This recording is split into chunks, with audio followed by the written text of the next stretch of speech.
بمب اتم چطور ساخته میشه؟ اینجا یک معدن اورانیومه. به کمک مته‌های مخصوص و ابزار جدارتراش، سنگ اورانیوم استخراج و برای غنیسازی به سانتریفیوژ منتقل میشه. واژه غنیسازی چیزیه که به گوش ما خیلی خورده. اما اصلا غنیسازی یعنی چی؟ در این شبیه سازی دایره‌های سبز رنگ نماینده اتم‌های اورانیوم 238 و دایره‌های آبی رنگ نماینده اتم‌های اورانیوم 235 هستند.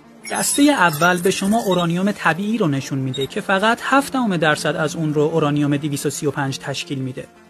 حالا در این دسته اورانیوم با غنای 5% رو تماشا می‌کنید. این دسته اورانیوم به اورانیوم با غنای پایین معروفه که در نیروگاه‌های هسته‌ای تجاری به عنوان سوخت مصرف میشن. و دسته آخر اورانیوم با غنای 90%، چیزی که در ساخت سلاح اتمی کاربرد داره. همونطور که می‌بینید در این دسته تقریباً همه اورانیوم 238 توسط اورانیوم 235 جایگزین شده.